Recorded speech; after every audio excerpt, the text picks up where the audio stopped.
What is going on, everybody? Welcome back to the second episode this week here of your Sports Digest. I'm your host, Alex McNinch. A lot of stuff this week that has gone on in all sorts of manners within sports, primarily basketball. We've got some soccer to talk about a little bit, some other baseball things to note as well. Let's get you ready for the weekend here, and a lot of exciting stuff in sports. Follow us on all of our social medias at Your Sports Digest, TikTok, Instagram, and go to our website for any other extra content, yoursportsdigest.com, if you want to check and see how I did on my mock draft this past week and learn a little bit more about these prospects before they go into Summer League. I've got all my news and breakdown and stuff like that for those players there. I'd greatly appreciate it if you go and checked all of that out. But yeah, as I just mentioned, the NBA draft. We did our episode earlier this week doing my official mock draft, my final one.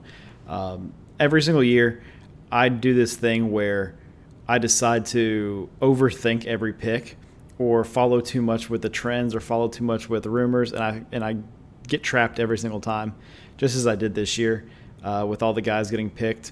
And I should have really just stuck with my gut because I would have turned out a little bit more right than what I was.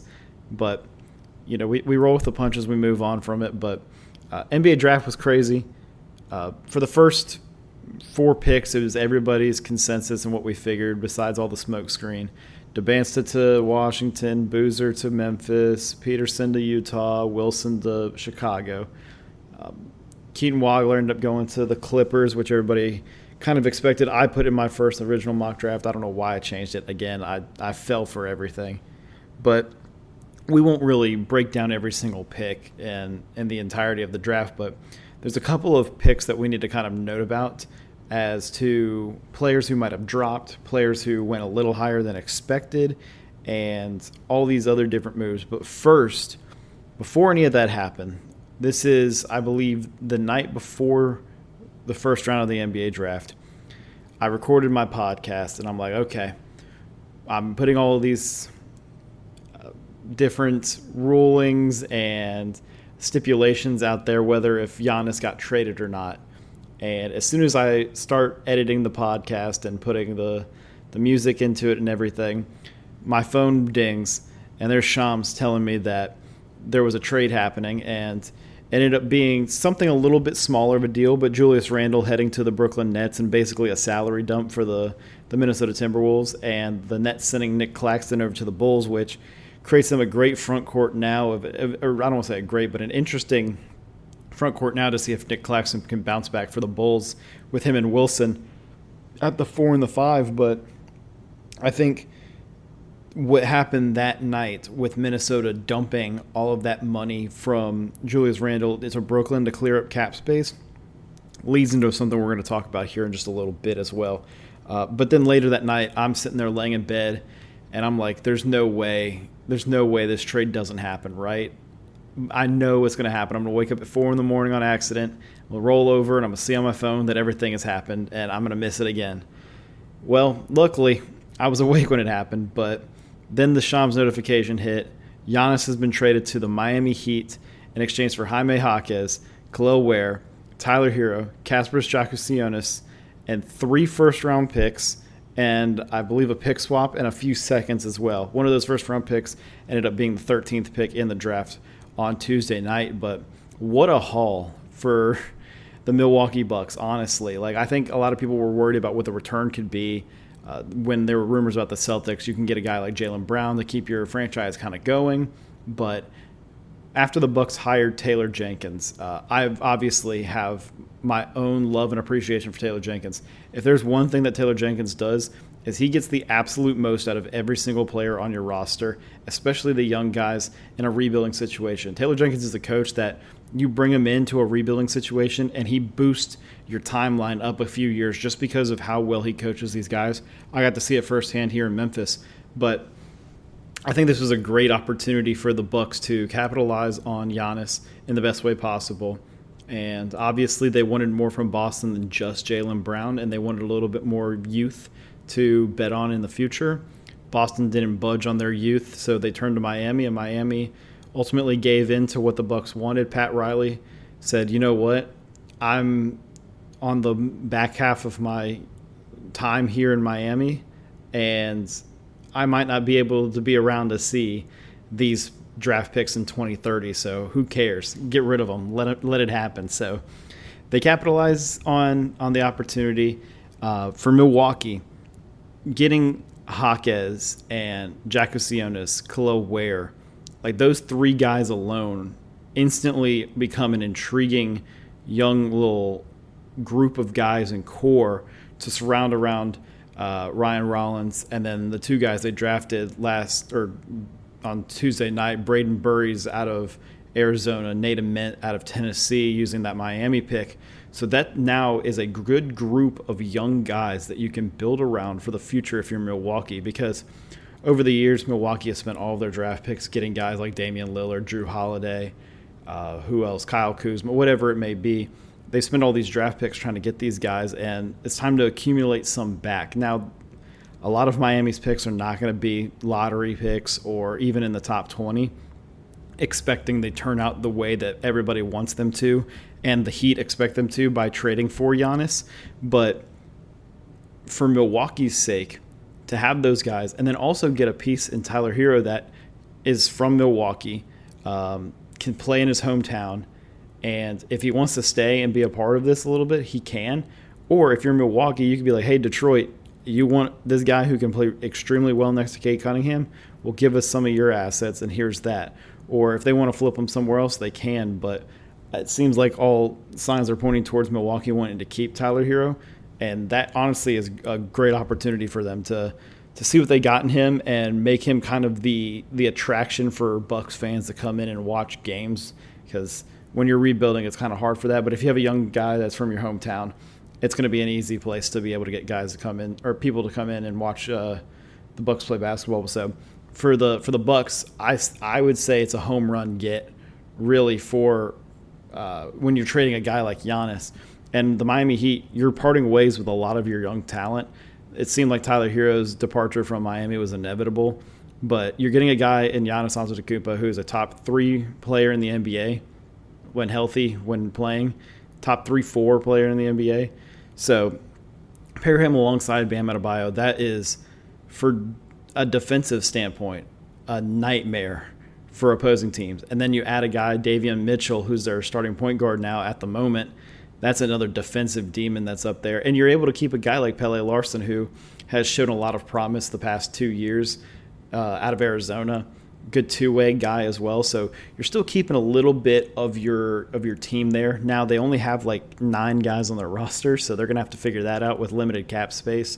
Whether they go and try to poach some of these guys out of free agency who are also, not the highest end players expecting the most money, they could do that. But then they also got Andrew Wiggins on the roster who can fill in a spot for you at the 3. They also got Bobby Portis in this trade. Completely forgot about that until I'm now just talking about the bench. They got Bobby Portis from Milwaukee in this trade, so that's a backup 5 you don't even have to worry about trying to go and get. So it's just filling out the pieces around the team and filling out the margins. So for both teams, I think it's a win-win situation. Miami, there's concern with the shooting and the spacing and everything, which completely understandable. But if there's anybody that I can trust to try to figure it out and become a juggernaut of a team with the situation and the cards that he's dealt, it's Eric Spoelstra. So I have the utmost confidence that he can be able to figure out what to do with this roster and how to maximize their potential offensively and especially defensively. You don't even have to worry about that. So massive trade, biggest trade since the Luka Doncic trade happening with Giannis. I think at this point it was kind of a sigh of relief that it's finally over, so every other team can make a move. So that was incredible. The other moves that have happened, I guess, kind of as the nights went on. First, we'll talk about draft night. The Memphis Grizzlies, what a win for the draft. I mean, you get Cam Boozer. You're picking at 16. 16 comes around, and I'm like, please just don't take like 3 different guys, and I said it. And, of course, they picked one of the guys that I said in Bennett Sturts, and then the notification comes up. They traded the pick to Oklahoma City and got 2 second-round picks as well as 17. And it's like, okay, Cool. We moved back a spot and got 2 second round picks, and we don't have to take this guy that I don't like. Great. Next pick comes around. We take another guy that I'm kind of iffy on. I'm like, okay, that's kind of cool. But then we also get 3 third-round picks by Detroit because they trade up for that pick. So now we've moved back to 21, got an extra 3 second-round picks. So now 5 total second-round picks and got to move back to 21 where they ended up drafting Kareem Lopez, who is a complete shock pick, honestly, for me, but didn't even realize that Zach Kleiman has been out to Australia to watch him play like 4 times this year. So it makes all the sense in the world now that you look at it. But what a win for the Memphis Grizzlies doing that, getting 5 second-round picks. And then the next night, round 2 happens. Not much movement from a league-wide I don't want to say like an impactful standpoint. More so just we'll swap seconds for seconds. The Memphis Grizzlies said, hey, Detroit, you gave us 3 second-round picks last night. If we give you those back, can you give us Isaiah Stewart? Okay, that's a deal. And the Grizzlies bring in Isaiah Stewart. And instantly, you now look at this team with Zach Edey, drafting Cam Boozer, Kareem Lopez, who's a physical type of player, and then you add Isaiah Stewart, Cedric Coward, a guy's not afraid to back down from anything. You're looking at that front court, that front court now, and you're like, whoa, things are a little scary. These guys are not going to be ones to be messed with, especially when you have Isaiah Stewart, who's literally willing to run off of the bench when not playing and try to fight the other team. That's the type of stuff we love here in Memphis as Grizzly fans, as a city. You always want to relate to your basketball team because when the grit and grind era was here, you can relate to guys like Tony Allen and Zach Randolph, guys who were hard-nosed, gritty guys, people who just wanted to put their head down and go to work and win for the city because they knew how much we cared about the team. So it gave them that much amount of care that they should have towards the team too. So getting a guy like Isaiah Stewart who is willing to throw haymakers to any one of the other team to defend their guys is only going to impact the way that the team's identity is going to be seen for all the other young guys. Because if Isaiah Stewart's coming in here fighting, Zach Edey's like, yeah, hell yeah, I'm in on that. Boozer is the same thing. Yeah, I'll get on the action. Why not?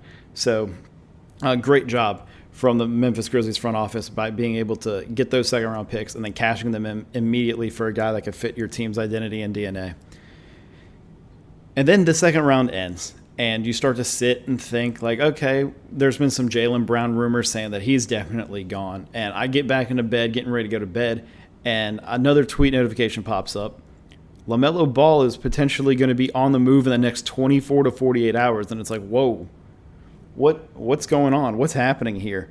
And, you know, at the trade deadline this past year, there was rumors about the big 3 of head cases, people like to call Trae Young, Ja Morant, LaMelo Ball, all 3 being available for trade. Ja Morant obviously stays. Trae Young goes to Washington in that trade.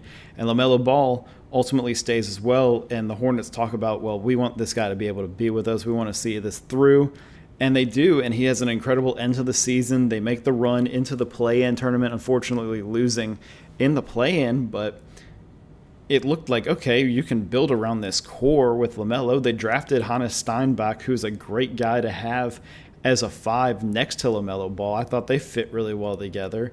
They drafted Christian Anderson, who's a great backup for LaMelo Ball. You had Kobe White that was probably going to re-sign anyway, so it's like you got a little bit of a team here you can build around LaMelo. Nope. How about not?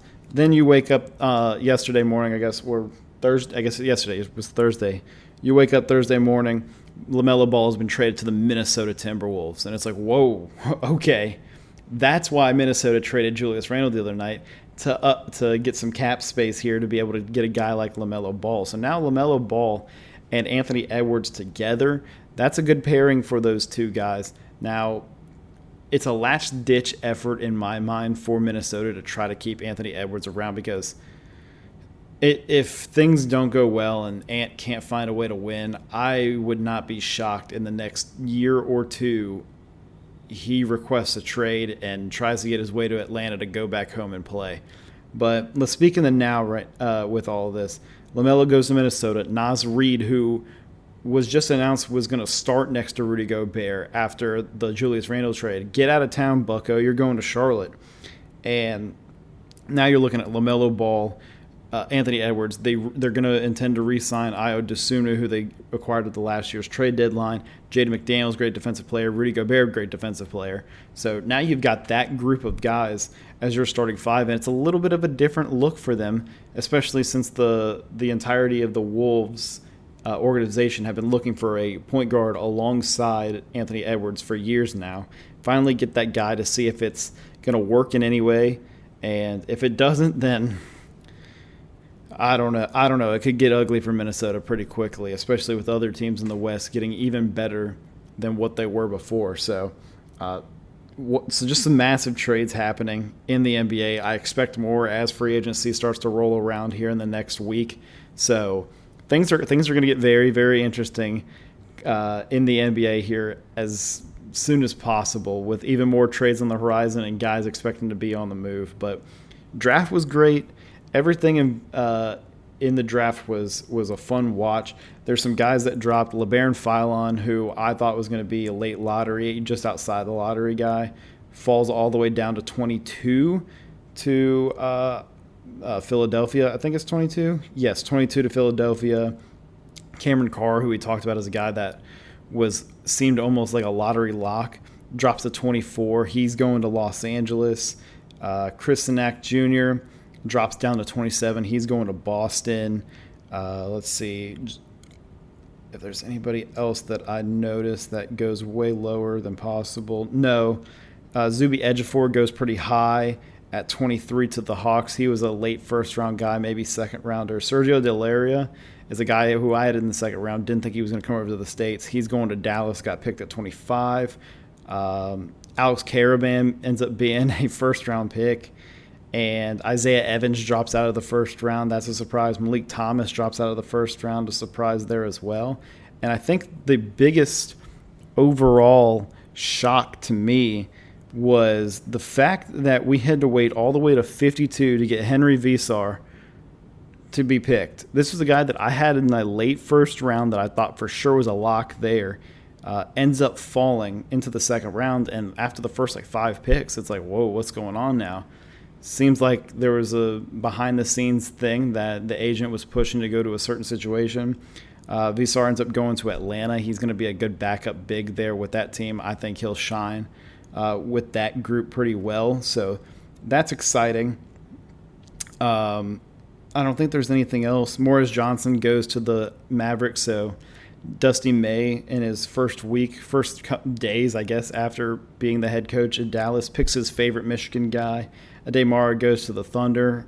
That's sad, but so this is an exciting draft for everyone to get. I feel like every team was able to fill a need that they were looking for in the first or the second round. There was a lot of good value in the second round.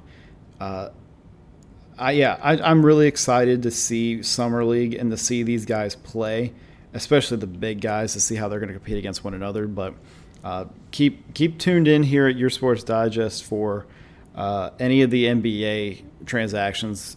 We have a lot of stuff going on TikTok. We'll have a lot of clips and stuff through the NBA because that's kind of the best way to get through that news. But a lot of good stuff in the NBA that has happened over the past week, and there's going to be a lot more discussion and discourse going on for the next week or so, especially surrounding a guy here in Memphis and John Morant, as he hasn't been traded, and there's nobody that wants him, it seems like. So what do the Grizzlies do? What's the direction of the team? Is it, hey, look, nobody wants you, Ja, and we don't even really want you at this point anymore, but it might be best for all parties if we just reconcile and come together and realize, hey, the best way that you can be a viable player to a team is staying here in Memphis and, fixing and mending that bridge between the two that we had a falling out, it seems like, last year. But let's kind of come together and shake hands and agree that your best situation is here in Memphis. You can maximize your potential here. Everyone loves it here. You love it here. Let's figure this out and move on together, which is probably the best case through everything. But unfortunately, I doubt that happens. enough basketball talk, a lot of NBA talk. So we're going to move on to a sport that I still don't even know too much about, but it's so exciting to watch because when you have your country playing in a major worldwide event, you always feel extra patriotic, extra motivated to watch these things, and that's how I felt with Team USA. Team USA, unbelievable job. I guess it would have been a little over a week ago, beating Australia and clinching their chance to the knockouts, moving on to the knockout round. And then later that night, there's another result in a different game, I guess, between Paraguay and Turkey. And Team USA wins the group. They advance on and have this incredible opportunity for them to be put in a driver's seat going forward with certain teams and certain certain matchups that are going to be favorable for us is what I've read and seems like. After last night, a game between Team USA and Turkey, Team USA resting most of their guys, especially guys on yellow cards, to make sure that they don't get an extra yellow and red and suspended for the next game. The cards reset after the group stage and are cleared out for the knockouts, so no need to risk anything there.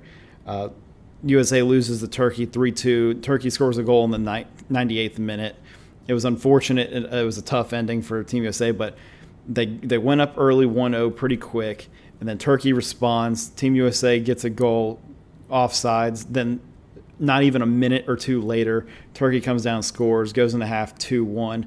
Team USA immediately scores in the second half 2-2 and kind of gets to sit in cruise control for the second half, obviously, until the very last minute that you could possibly play in the game. They end up losing, but talking to other people, and I've felt like there's a common agreement here that this was good for Team USA to experience a loss and to experience what it's like to be down and have a deficit, so that whenever they get into situations later on where they're playing teams that are better than them and are more skilled than them that might have a better offensive attack, they're willing to adapt and prepare themselves. Like, all right, we've been in this situation before. We've been down before. Because you can't win every single game, go to the next one, and then you go down 2-0 or 1-0 immediately, and you're like, oh, crap, how do we get out of this hole? But so a blessing in disguise potentially here for Team USA last night. But the next game they're going to play is against Bosnia. I believe that's going to happen on Wednesday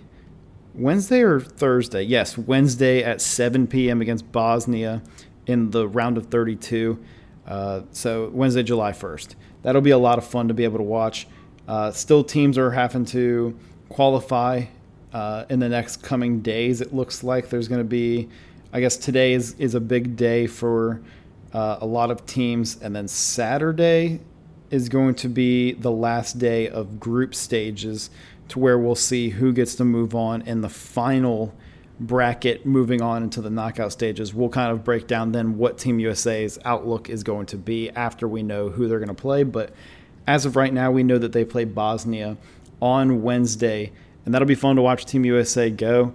And they got a pretty good matchup based on what I've been told and reading online. It looks like we couldn't have matched up against somebody better for us than Bosnia. So it'll be interesting to see how that goes, and I'm excited to see what Team USA is going to do. Other sports that are happening, I guess we haven't talked since Oklahoma won the national championship this past Monday.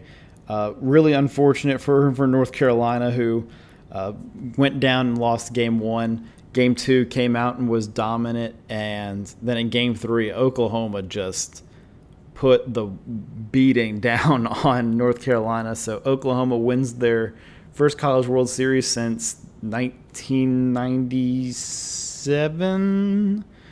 Let me see. I don't remember, but they had a former baseball national championship team that was there and celebrating with the team, and they're reminiscing on it. Yes, 1994 was the last time that they won the College World Series. They were runner-ups in 2022, losing to Ole Miss in their magical season that year. So Good on Oklahoma to be able to win that. I'm not the biggest Oklahoma guy, so I'm not going to spend too much time boosting them up. But, man, Jackson Willits was unbelievable. Like, that guy is going to make an impact at the next level pretty soon. I have a really good feeling about that. He was awesome for Oklahoma this entire College World Series. This was a team that was 11th in the SEC at the end of the year and played their way through the SEC tournament, earned a spot into the College World Series bracket, went to Lawrence, Kansas, ran through that,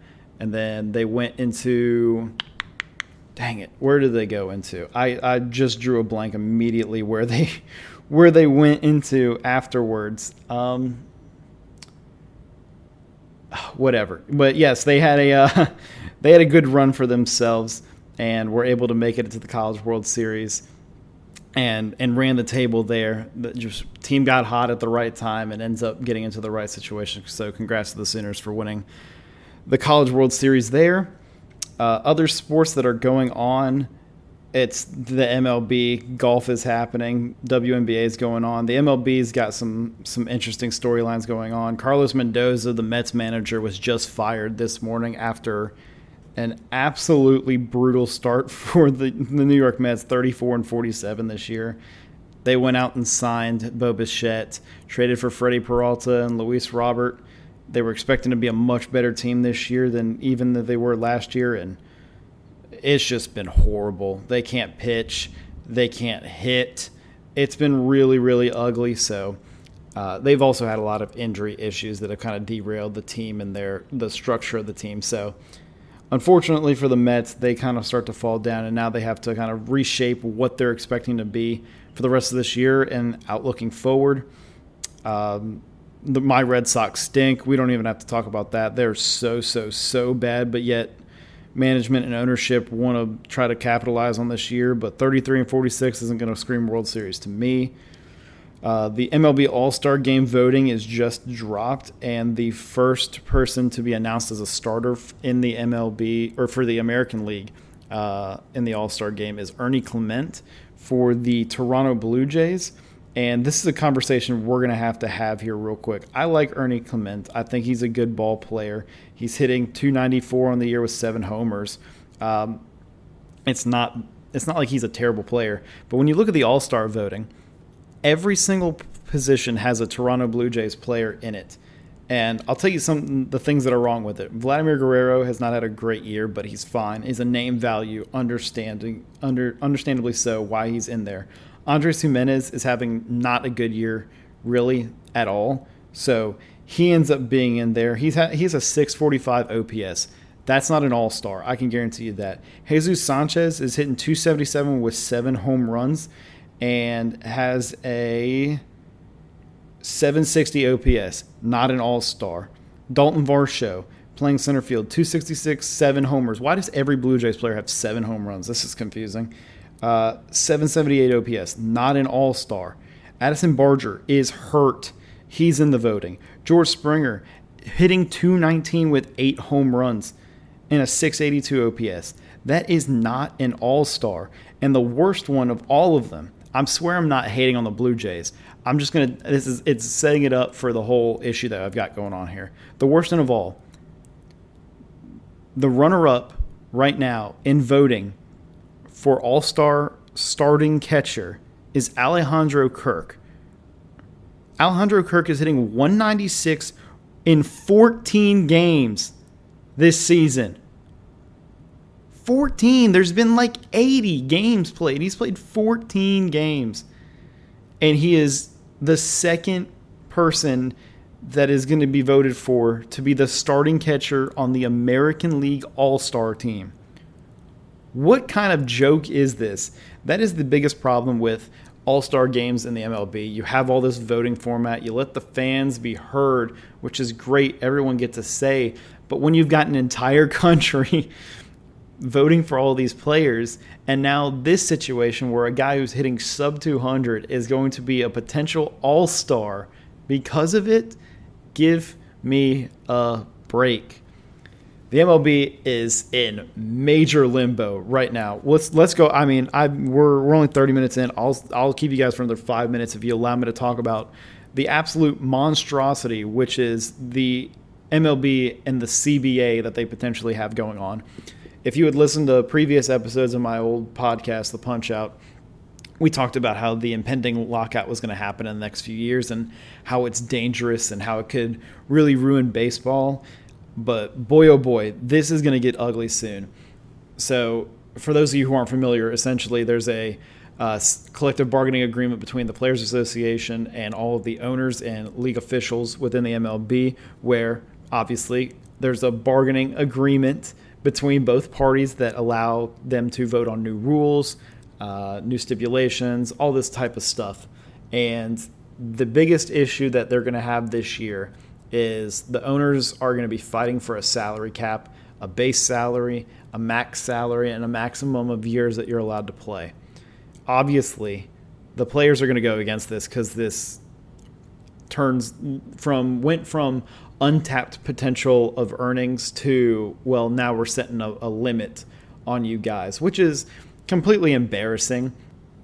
I get why owners might want to put a salary cap because we've seen the situations now with teams like the Dodgers who are spending all of this money to get the best players in the games, and teams like the Yankees or whoever it may be. But I think owners fail to realize that every single one of them can do this. The deferred payments the Dodgers do, everyone's allowed to do it.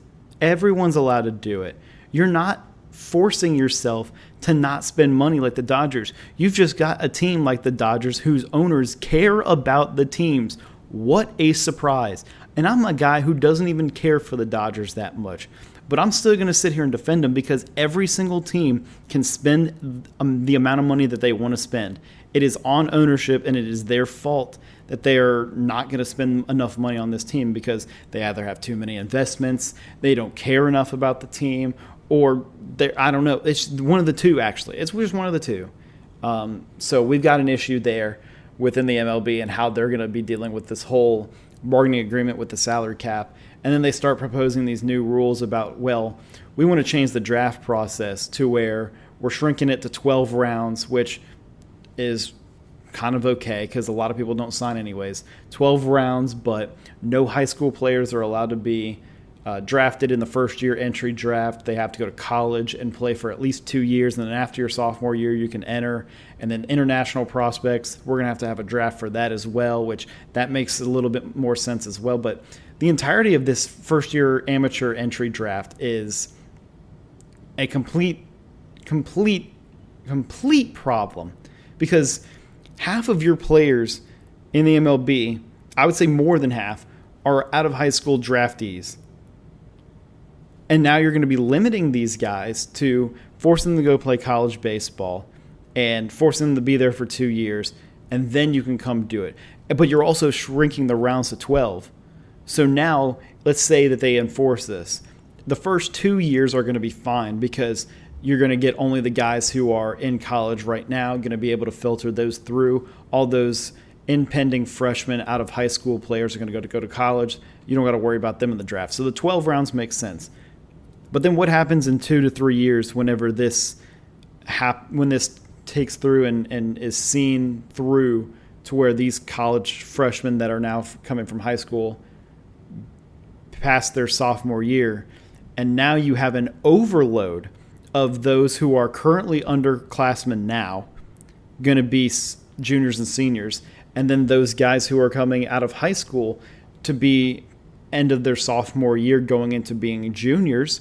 Now you have an issue where you have an overload of the amount of people entering the draft process, and those 12 rounds aren't going to be able to hold all these people. So now you're losing players out on money. You're losing people out on signing bonuses, but it's only because these owners don't want to spend more money on these players. I get it. it's been an issue for a long time where people talk about baseball players make too much money. But I think that's the unique thing about baseball that makes it so interesting. It's the same with soccer. It makes it so interesting how these players can get transferred and players can have this untapped potential earnings that they can get because there's no real salary cap. Essentially, there's only the taxpayer levels for different teams and the thresholds that they might meet. But now you're limiting players on what they can earn. And the one that came out yesterday, which is an absolute disaster, saying that players can only earn up to a max salary and they can only sign up to 5 years total. If you're a 30-year-old ending your first time in free agency, there's a different stipulation for how much you're able to earn there and how many years you're able to sign. So now you've completely limited your athletes and your potential employees as to what they can earn. So why would they want to agree to any of this if they know, well, I'm not going to make that much money, so I guess I'll just sign for this much? No. Sure, are the 10-year deals the most smart deals? No. We've seen it now with I love Xander Bogaerts, but Xander Bogaerts' contract is the worst in baseball right now. He's 10 years, 11 years for $280 million. He's not a $280 million player ever. But now this contract's out for 10 years. So I get it. But then it works for some people like Juan Soto, who's hitting free agency at 26 years old. His contract will be up when he's 36, and he's still a valuable player at that point. So I think there's going to be a lot of issues. I would not be surprised if we don't play baseball until July of next year, or if even at all next year. So expect this trade deadline for the MLB to be kind of dead. And just the idea that teams don't know what's going to happen next year, so they're not going to want to part on prospects. They don't want to get rental players. But maybe they do want to get rental players, but they don't want to spend the price that it costs. So it's a disaster. The MLB has a big issue that's incoming for them. I don't see a resolution happening fairly quickly at all. But that's the position that the owners have put themselves in by being greedy.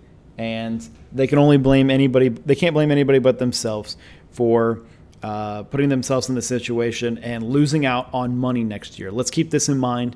The more the owners create unrealistic expectations, unrealistic rulings, the less money that they earn.